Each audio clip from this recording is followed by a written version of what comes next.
juróom ñaari waxtu toftal fanweeri simili ci télévision Futurs Médias dal leen ak jàmm ci xibaaru marax yi dina bokk ci li ñuy waxtaane li nga xamante ne rek mooy kuje gi ñoo ko doon amal tey mu benn marche bu amoon ci biir Ndakaaru front bi ñu duppee front résistance nationale ñoo ko amaloon te mu ëmb ay parti yoo xam ne dañu feete ci kuje gi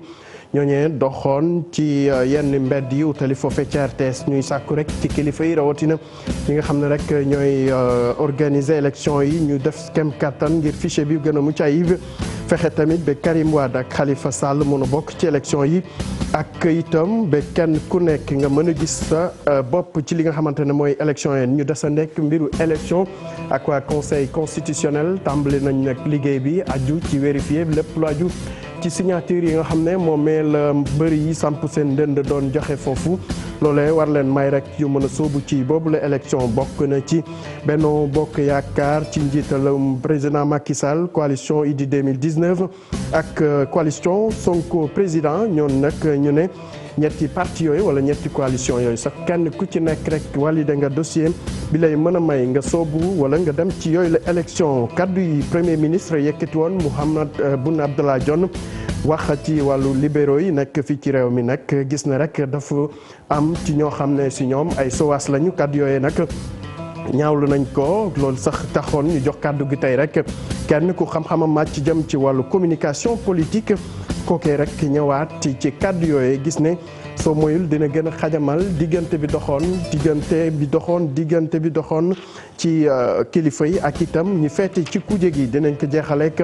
mbiru éducation ak prix grand chef de l'État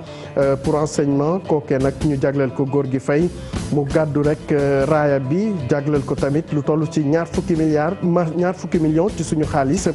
loolu rek di ndàmpaay buy fësal taxawaay bi mu mës a am ci lépp lu aju ci njàngale mi kaddu yooyee sax foofu njiitu réew mi teewoon na fa tey sukkandiku ci li ne mel ngir yëkkati ay kaddu rek di sàkku ci waa ànd gësam ak asas bu ñu bëggee rek ñu toog waxtaan faw ñu dakkal seen grève bi ñu sumb ay weer a ngi bu ko defee ñu mën leen dalal foofee ca palais de la république ñu waxtaan xool li jëmale système sanitaire ca kanam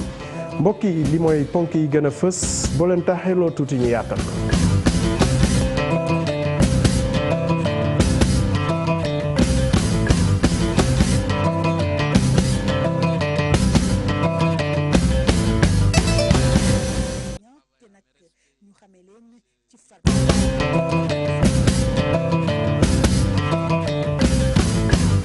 mbokk yi asalaamaaleykum daleen ak jàmm ci xibaaru marax yi ñu door rek conseil constitutionnel sumb nañu liggéey bi loolee war leen may rek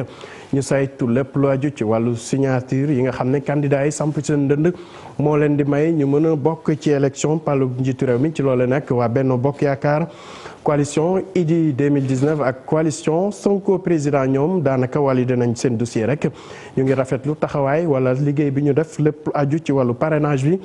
ñu sukkandiku ci lu ne mel ñu feete ci kuje gi nag di sàkku ci kilifa yi ñu xoolaat mbir bu baax a baax lépp lu aju ci wàllu fichier électoral yi ñu mën ci teg loxo Mame Birame Diouf teewoon na fa tey àndoon ci Amadou Ba. coalition Idy 2019 am daanaka toll ci 58 000 parrains yu ñu validé weesu kon minimum bi ñuy laaj di 0,8% maanaam lu weesu 53 400 parrains waaye teewul représentant am moom ne xamul lu tax ñu rocci ci seen parrains yooyee 10 000 mu am ci sax 176 yoo xam ni kon war nañu ko régulariser. résultat yi nag nee nañu ñun am nañu daanaka 58 000 yu baax waaw mais nee nañu am nañu 176. cas yoo xam ni war nañ koo régulariser waaye li ma jaaxal dañoo tourné waat ni am nañu 9000 rejets yoo xam ni tuddewuñ ko amul tur maanaam. mandataire coalition Idy 2019 moom it ne daal ñàkk a jot fichier bi saytu bu baax lépp lu ñeel parrainage bi doon na lu ko metti. que lii ñu commencé nii la ñu waxoon ca la ñu nekk la ñu waxoon ndax ñun ñi nga xam ne ñoo ñëw ñu ngi ñu heureusement que biñ ñu wàññilee sax ba léegi am nañu 58000 donc nous sommes largement ci kaw mais li ma bëgg ñu xam ko mooy coow commencé na. ndagam ñun dañoo yaakaar du ñu rek jàll ndagam ñun la ñu commencé indil ay jafe-jafe yu ndaw bon at ñu nekk suñu gannaaw dañuy am ay problème dëgg la nag wax nañu ni dañuy xaar mercredi pour jox ñu le compte rendu PV bi bu ñu jëlee PV bi ñu xool. gannaaw gi it coalition Sonko président jàll nañ représentant moom ne bëgg na ci yi nga xam ne nag noonu la liggéey yi tëddee rafetlu it lu weesu 61 000 parrains yi nga xam ne ni am nañu ko. 61 791 la. li ñu dàqal bëriwul ay 3000 4000 la bëriwul sax ay 3000 4000 am na sax yoo xam nee nañ ñu mën nañ ko régulariser mais jaru ko. ndax bu la yoon di laaj lu mat ay 52 000 ak quelque ngeen déposé 61 791 jàpp naa seen jaan wàcc na. tey ci suba si nag kii di Aminata Touré représentante Benno Bokk Yaakaar jaaroon fii ngir vérification yi seen dossier coalition boobu ñu validé ko fàttali ne diiru ñett fan nag dinañu amal lii di vérification yi ñeel parrainage bi. ponk yi ku jege nag bootu ci benn kuréel bi ñu duppee Front de résistance nationale ñoo doon amal tey ab doxub ñaxtu ci yenn gox yi ci biir Ndakaaru wala yenn mbedd ci Ndakaaru sax jëmale ko foofee ca RTS ci loolu ñu doon sàkku rek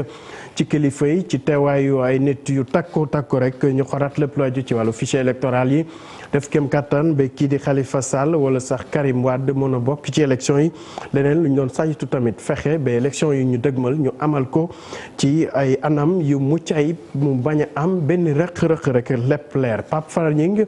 bokkoon na ci dox wi àndoon ci ak Ababacar Camara. mbooloo mu takku ci mbeddu Ndakaar yi li ñu bëgg moo nekk élection yu jaar yoon te ñëpp daal di ciy bokk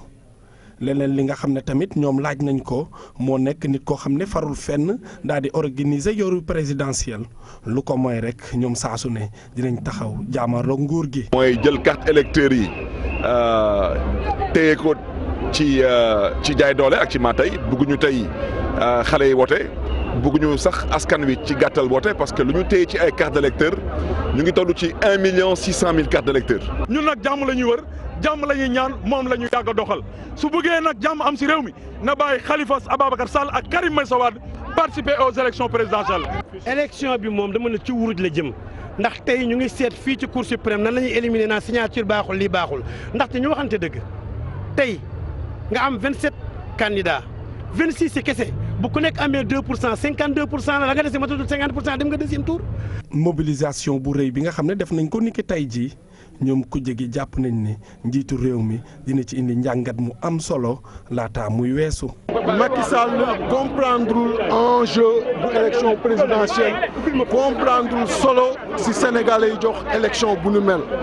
ñàkk ko comprendre mooy du teg dara lu dooleel suñu démocratie bu su nekk day teg lu koy xam ni da koy nasaxal. dana dégg lii ñu wax tey lii ñu def tey et su ko dégloo alhamdulilah rabbil alamin su ko déglawul nag daanu dem si ay fan ya nga xam ni xëy na du neex Sénégal. ñoom ñu jàpp ne wone seen doole rek moo mën a tax li ñu bëgg ñu daal di koy am ne nañ taxaw nañu témb yi la manifestation di ko wëyal saa su ne. jaaduwul le ministre de l'intérieur bi nga xamante ne dafa am fu mu far te ñu yàggoon xeex loolu ne warul organiser élection mu ne tey moom mooy organiser élection par force donc bëri na ay rëkk-rëkk yoo xamante ne gis nañ ko te jàpp nañu ne seule la lutte libère dinañ continuer combat bi pour que transparence mu am ci élection yi ñu jëm. ay nit ñoo ko faloon te nit ñoo ko faloon ñu ngi fi bi maanaam tëj ak tëj yi fekkente ne yaakaar na ne comme yaakaar ne su ko tëjee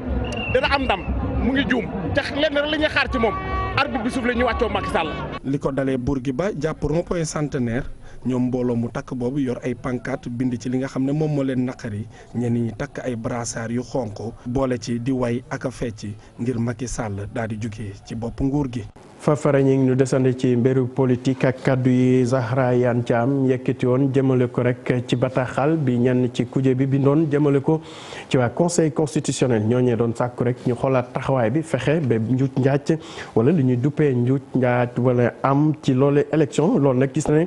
lu loo xam ne rek war nañ ko mën a def ndaxte mbiru yoon moom lépp la fi nekkal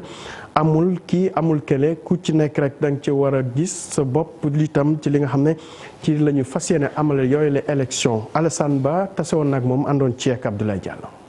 Zahra Iyane Thiam ab tontu la andi ngir leeral ci lettre bi nga xamante nag ku jëpp politique bi jébal na ko conseil constitutionnel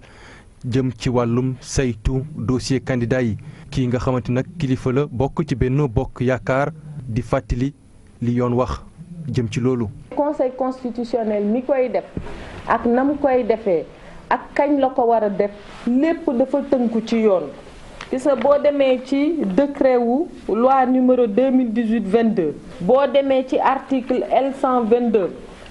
bu code électoral ak article 30 bu constitution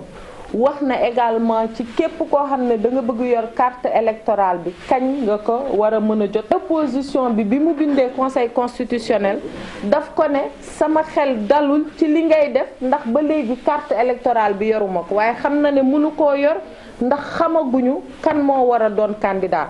li nga xam ne dafa am ba des ci wàllu élection mooy du kenn ku ne sa bëgg-bëgg ngay demee. dem bay wax ñoom dañuy waajal càccum élection daanaka fàtte rek lii nga xamante ni jot na weesu ndax jàpp na ne moom depuis atum 2012 Benno Bokk Yaakaar mu ngi dem ci ay jongante wante daanaka lépp ñoo ko gagné. Sénégalais yi nangul nañ ñu ne bi 2012 tàmbalee ba léegi élection bu ñu def ñun daanaka la ca ëpp ñoo koy moom ci kàttanu sunu borom. waaw kon kay xanaa loolu lépp bu amee ñun ñu war a mën a gëm yàlla ci ne nañ dem élection. wax dëgg yàlla Benno Bokk Yaakaar luñ ko mën a waxal lu ne bilan moom am na ndax opposition bi ci boppam moo njëkk nangu ne Benno Bokk Yaakaar am na bilan. ñi nga xamante nag ñoo fare ci kujje politique bi daanaka lettre lañ jébbal conseil constitutionnel ngir wane nag seen xel bu dalut ci lu jëm ci wàllum saytu dossier candidature yi. Front démocratique et social de résistance nationale di wéy di ñaawlu nag ñàkkum transparence ci processus électoral bi. Alassane Ba ñu wax ci kàddu yi premier ministre Mohamed Boun Abdallah Dionne yëkkati woon rek jëmale ko ci yenn libéraux yi loolu nag am na ñu ko xaatim rek gis na rek kàddu yooyu rafetlu wuñu ko te boo moyul dina gën a xajamal diggante bi bokk na ci ñoom ñi nga xam ne rek ñoo bokkoon ci marche bi amoon tey ci biir Ndakaaru kii di Oumar Sarr ak Bara Gaye ñoom ñëpp bokk ci parti démocratique sénégalais ñu gis na rek kàddu yooyee nag warul jóge ci kilifa boo xam ne rek dafa bokk ci ñiy doxal réew mi ñu teewlu ay kàddoom ci micro Pape Farañi. bu fekkee ilimaanu jëwriñ yi dafa jóg di bàkk maître Ousmane Ngom ne ko wute nag loolu ak ñenn ñu fare ci kujje gi mu dem ba leen duppee ay libéraux sauvages kàddu yi. rafetul sauvage mooy lan saaga la di premier dana saaga. ñi bëri ñu jóge ci APR PDS lañ jógee kon kay booy xas PDS ne ay sauvage lañu kon ñëpp nga xasaale y compris ñu fa jógee te loolu da te kàddu boobu dafa jigul kilifa da ngay wax waxi kilifa. mën ngaa politique mën ngaa fare waaye na nga wax boo xam ne day rafetal mission buñ la jox. kàddu yi borom xam-xam bi dafa dem sax ba naan saaga lañ ko mën a tuddee li ko ci gën a yéem mooy ki ko yëkkati du gan ci réew mi ku ñuy déglu ku ñuy bàyyi xel ndax ndombay tànk yi ñu ko dénk. li ma jaaxal mooy Sénégal bari na ay ñi am diplôme waaye du ñu ay intellectuel ndax intellectuel bañkat la da ngay nekk ci mbir. nga bañ yenn yi mën nga jàppale nit waaye doo sóobu carrément ndax exemple yi bari na fi Madické Niang Ablaye ba mu ñibbisee moom ko dalal këram pourtant Ablaye Wade am na fay mbokk deret Farba Senghor bi ñu doon wax booy Ablaye Wade anamu tàkkale ko nañu loolu moo war a tax nga war a am retenu am loo téye. politique naam wante dafa am leneen lu gën a soxal askan wi bu ñu jublu woon ci misaal ci jafe-jafe réew mi dëgg-dëgg. yaa fi defoon déclaration de politique générale fan nga ci toll loolu lañ leen laaj loolu Sénégal yi di xaar ci yow. pêche élevage waa léegi fan ci toll loolu ñu xaar kenn waxu la nga saaga li ñu la dénk wax ci ñu xam fan nga ci toll loolu mooy sa cër waaw loolu mooy sa cër ndax dañ ko fal pour mu diriger le gouvernement. bu fekkee ñi ñu dénk réew mi dañuy xaxar jëmale ci kujje gi moom it ne kenn du ko bàyyi ginnaaw ana lu muy nduru ki nga xam ni moom la ñu dénk suñu micro moom bu sañoon dinañu gën a weesu fii ñu toll di dox ci luy gën a jëmale réew mi kanam. Maïmouna Ndiaye mu nekkoon Ludovic Rosner di kenn ku xam-xamam màcc jëm ci wàllu communication politique doon addu ci kàddu yi nga xam ne rek premier ministre Mohamed Boun Abdallah Dionne yëkkati woon nag gannaaw ba mu doon dalal maître Ousmane Ngom dañuy desande kàddu yooyee sax ak ñii di ay libéraux ñoom nag dañu gis ne rek kàddu yooyee maladresse la te warul bàyyi ko ci kilifa goo xam ne rek bokk na ci ñuy doxal Sénégal ba tax na ñu koy ñaawlu bu baax ñu teewlu Oumar Sarr ak Bara Gaye ñoom ñëpp ci parti démocratique sénégalais lañ féete. Boun Abdallah Dionne dama koo yërëm man ma nekk sauvage moo ma gënal junni yoon ma nekk koo xamante ni dunguru nga te moom dafa wane ni dunguru la ma nekk sauvage libéral sauvage moo ma gënal may dem di jaay sama ngor parce que ngor soo ko jaayee rek da ngay xool ba xam ma nga fa woon tey des ak Abdoulaye Wade ci ngor mooy tax ñu nekk sauvage danañu continuer di nekk sauvage su fekkente ni ña nga xamante ni tey dañu jaay seen ngor dem fekki Abdoulaye Wade ñoom ñuy def li nga xam ne moom mooy transhumance ñu def ko seen cheval de bataille ba tax ñuy encourager ñooñu Sénégal kenn xamul fu mu jëm. premier man mënu ma ko tontu parce que nun suñu yoon nu jël moom su xalaatee loolu xëy na xalaatam la mais nun du suñu xalaat ñoo ngi yaakaar ni nun ñoo ngi jàpp Sénégal te démocratie sans nun démocratie bi te bay soox et démocratie su sooxee Sénégal mën na suux donc nun suñu yoon daal boobu nu jël yaakaar naa ni yoon bi moom moo tane si Sénégal ku nu bëgg nag saaga nun duñu fayoon te saaga. ñu wax ci mbiru santé bi ak kaddu yi njiit réew mi Macky Sall yëkkati loole nag gannaaw bu ñu doon jagleel raaya bi nga xam ne rek mooy grand prix chef de l'État ñu wekk ko ci wàllu enseignement muy sàkku rek ci waa ASAS ak waa ànd gësëm bu ñu bëggee ñu toog waxtaan rek faw ñu dàkkal seen grève yi bu ko defee moom dina leen mën a dalal foofee ca palais de la République ñu sumb waxtaan yi fexe tamit bi nu ñuy def ba lépp luy jafe-jafe ci wàllu santé bi ñu mën ko fi jëlee ñu teewlu ay kàddoom ci micro Fat Bintou Côté. Un appel à l'Alliance des syndicats autonomes de la santé et de l'action sociale, ASAS. maa ngi woo ñu bokk ci biir Alliance des syndicats autonomes de la santé et de l'action sociale di ASAS ñu dakkal seen grève bi bu ñu xoolee li xew ci district sanitaire yi poste de santé yi muy ñi nga xam ne ñoo feebar tëdd fa loole rek war na tax tey ñu dakkal seen grève googee ndax it xam naa bu baax lu waral booba léegi ñuy amal ay revendication waaye fii jamono ji toll ñuy waajal élection yi ak situation dëkk bi munta nekk gouvernement bi di engagé ay waxtaan ak syndicat bu munti nekk waaye nag mun naa jël engagement bu fekkee ni da ngeen dakkal grève bi ñu waxtaan te it dafa war a leer bu ngeen dakkalee grève bi rek laa wax nag te it dinaa sant gouvernement bi ci weeru avril mu ubbi ay discussion ngir waxtaanee li ngeen xam ne nag moom ngeen di laaj. dañuy desandeek njiitu réew mi Macky Sall tey teewoon na rek cérémonie boo xam ne rek ci lañ doon jëlloo raaya yi ñu jagleel ñi gën a ràññeeku ci enseignants yi atum ren ji loole nag Gorgui Faye moo ko jël te mu nekk directeur d'école foofee ca diwaanu Kobongoy nekk tamit ku nekk directeur ba pare di joxe ay cours ba tax ñu rafetlu jéego yi nga xam ne jot na ko def ba mu tàmbalee liggéey ci wàllu njàng meek njàngale mi ak léegi ba tax ñu jagleel ko raaya bi boole ci 20 milliards suñuy koppar ngir jaajëfal ko ñaax tamit yeneen enseignants yi ñu gën a yokk farlu Fat Bintou Konté teewoon na fa tey àndi ceek Amadou Ba. Le jury national a proposé Monsieur Gorgui Faye. moom mooy ki nga xam ni moo gagné lii di grand prix du chef de l'État pour l'enseignant. édition 2018 bile Gorgui Faye lay wuyoo moom ab directeur d'école la wante ba tey mi ngi jàngale ci ab classe ci village bu ñu naan le village de Kabangoy moom Gorgui nag jox nañ ko ay raaya yu am solo ak tamit tegal ko ci koppar gu takku mu di 20 millions de francs CFA nekk ak fierté bu baax ci moom mi di Gorgui. mbégte bi ci man même mbégte bu muy def aussi ci famille enseignante bi. prix bu am importance la chef de l'État li mu ci jublu wax na ko léegi.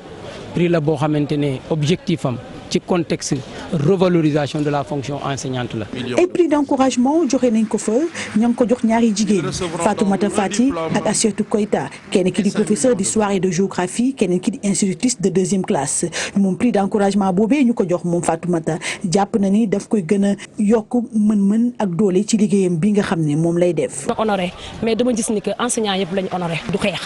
dama yàgg du engagé. te musuma xalaat ne prix dina ñëw kon engagement boobu day des lu ma engagé auprès des enfants ci